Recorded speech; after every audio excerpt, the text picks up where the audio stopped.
Hi Stampers, this is super awesome stamper Shirley Merker. I'm an independent Stampin' Up! Demonstrator from Sun Prairie, Wisconsin, USA.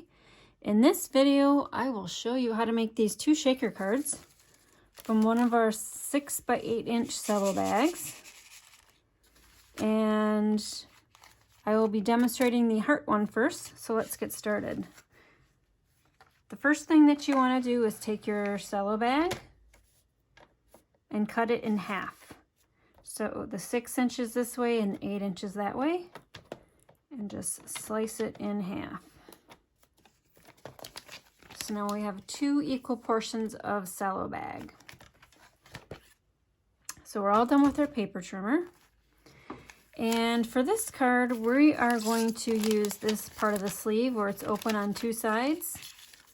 And the one that's open only on one side we'll use on the berry card. So set that one aside. We'll look for the second video on how to make that one. Okay, so first step will be to create our custom designer series paper background. So let me bring in my stamps and also my background piece. So if you look through your pattern paper stash and can't find something that you like, coordinates with whatever you're doing, you can make your own. So that's exactly what I did. I looked in my stamps and I had this Heartfelt stamp set and thought that would be a good one. So I'm just inking into my Real Red ink pad, pressing straight down. And then I'm kind of making just a random pattern. Not really random, but let's say a controlled random pattern. So I didn't want the sentiment fully on the front. And I also don't want it lining up exactly in straight vertical and horizontal lines. So you can see they're all kind of overlapping a little bit, excuse me. All right, and then we've got these little smaller hearts. So since every pattern paper that you do like this will be a little different, just fill in. So I usually start with the largest stamp first and then come in with the smaller ones. And not every white space needs to be filled. Did have one up there and maybe one down there. Okay, so that looks good. Now before I close up my ink pad, I am going to stamp the inside, which is the full verse. And I am using a paper piercing mat underneath my paper because these are photopolymer and you get a better transfer of the ink from the stamp to the paper when you have a little bit of give underneath. And I did the larger heart down there for the inside and then a duplicate right there. So I'll show you. So that's what I did with my inside. Okay, I am all done with that ink pad and try to get the stamps moved out of the way. All right, one more thing before I move my mat away is we are going to color our white seam binding. So Stampin' Up! Sells white, but you can turn it whatever color you've got in ink pad or your blend pens. I chose the dark Real Red, so I want to show you.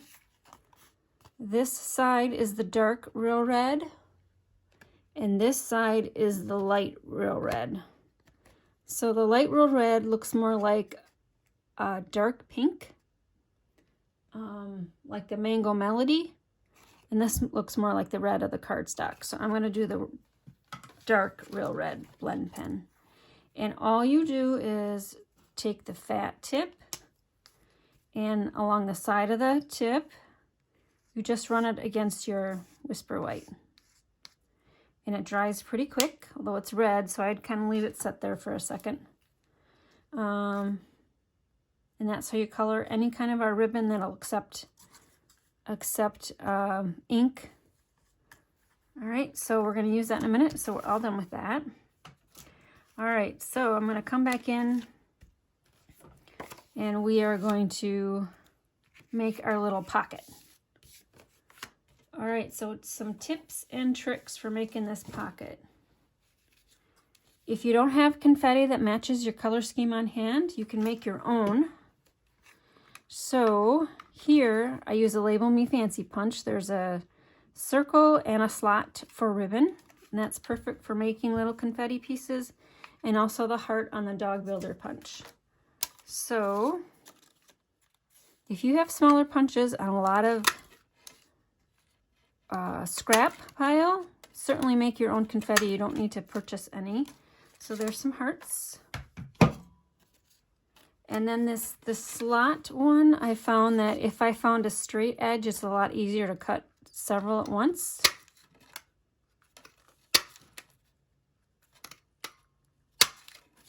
Okay, this one we don't want because that's not a nice pretty cut. And then your little circle, take any kind of corner and just punch some circles out.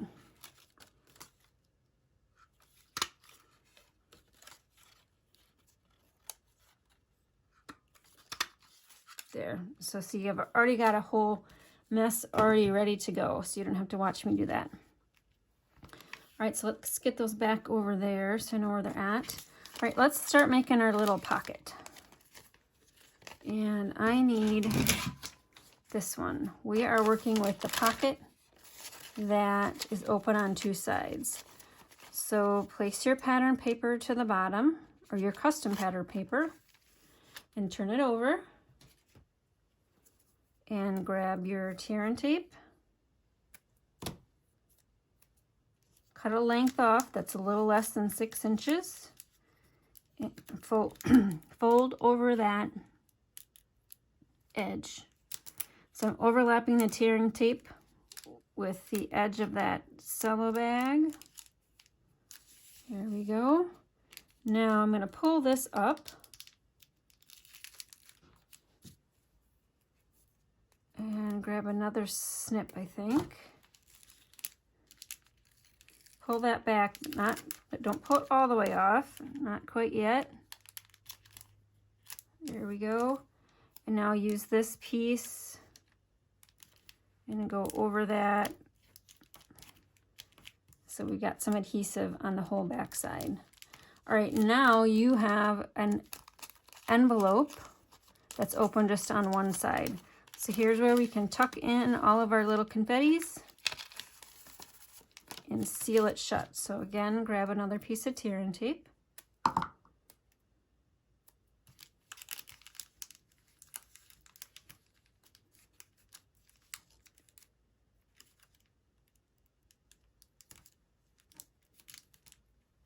Okay, and then find your pattern paper. Pull those strips off. Oh, and that one didn't quite go over the seam. So I can just put one across like that.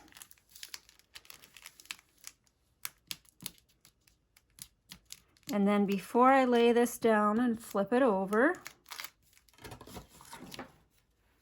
I am going to attach my ribbon. Oh, just about maybe 1/2 inch down and pull it across. And then I'll tie the bow in a second. Oh, and I had one little sprinkle that didn't make it in. Poor Dot's gonna be lonely. I'll have to make another card just to put it in there. All right, and then flip this around.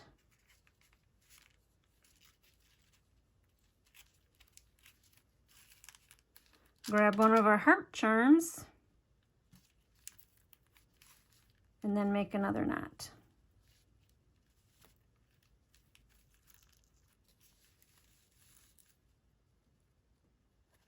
I've mounted that shaker piece on a piece of the Oh So Ombre celebration paper. So back side is the Granny Apple Green and the front side's Blackberry Bliss. I cut it down to 4 by 5 1/4. And since we're using most of the card front, I did not bother to emboss that card front. So we're just going to use 2 strips of our Stamp and Seal Plus. Place that on the front. And then the inside piece is just my 1/6 of an 8.5 by 11 Whisper White. So you cut that Whisper White down into 6 equal pieces.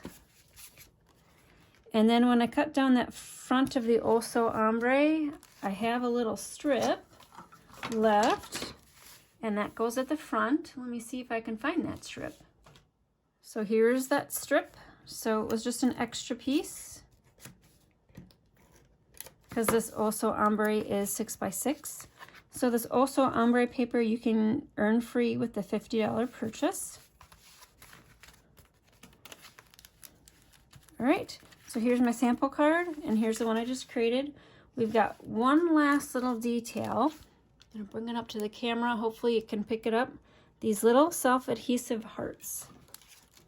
So the Resin Hearts, they're in the January to June catalog. And I just clustered a 3 around that one corner. And I'm kind of putting them at an angle, not quite straight.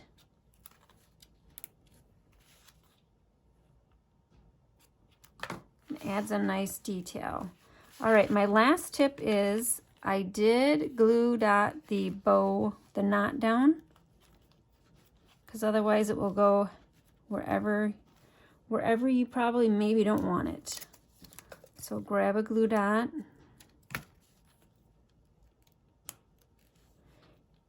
And what I did was kind of place both of the tails on the glue dot so the tails kind of stay down. I didn't want the tails kind of flying up. There we go. So this is the second card using half of the 6x8 cello bag.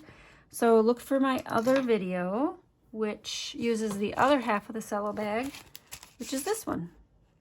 So thanks for watching. This is Super Awesome Stamper Shirley Merker. Remember to click the subscribe button and the notify bell so you are notified when I load new content to my YouTube channel. And remember, all my products can be ordered through my blog at superawesomestamper.com. Just click the shop now button on my blog. All right, thanks for watching. Bye.